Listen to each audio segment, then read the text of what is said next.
ஐயா, போதைப் பொருட்களை பற்றி ஏதேனும் சில சந்தேகங்கள் இருந்தால் நீங்கள் என்னிடம் கேள்வி கேளுங்கள், அதற்கு தக்க ஆலோசனை வழங்குகிறேன்.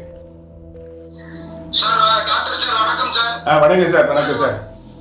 சார் எங்க பேசிட்டு தான் சார் எங்களுக்கு வரணுங்க. வண்டி ப்ரொவைட் பண்ற அளவுக்கு இல்லை சார். நம்ம கிட்ட வண்டி இருக்குதுங்க, பட் இருந்தாலும் அதுக்கு வந்து இப்போதைக்கு அது கொஞ்சம் சர்வீஸ்ல இருக்கு சார்.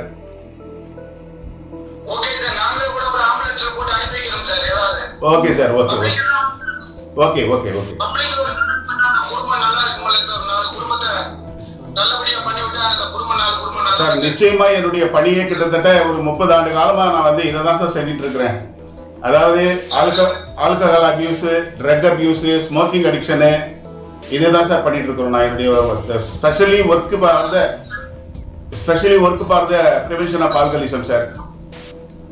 நாங்களும் பப்ளிக் சர்வீஸ் நினைச்சிட்டு அந்த மாதிரி நிறைய லேடிஸுங்கெல்லாம் வந்து எங்க வீட்டுக்காரர் குடிச்சிட்டு ஒரே தொந்தரவு, ஆமா, குடிய நிப்பாட்ட மாட்டேங்கிறான், ஆமா, எங்க வாழ்க்கையே எங்களுக்கு போச்சு அப்படிங்கிற அந்த மாதிரி ஒரு ஆளுங்களை நாங்க அட்மிட் பண்றதுக்கு ஏற்பாடு பண்றோம் சார். நிச்சயமா சார், நிச்சயமா என்னுடைய ஹெல்ப் உண்டு சார் உங்களுக்கு. இப்ப உதாரணமாக குடிப்பவர்களுக்கு ஏற்படக்கூடிய பிரச்சனைகளை பற்றி பகிர்ந்து கொள்கிறேன்.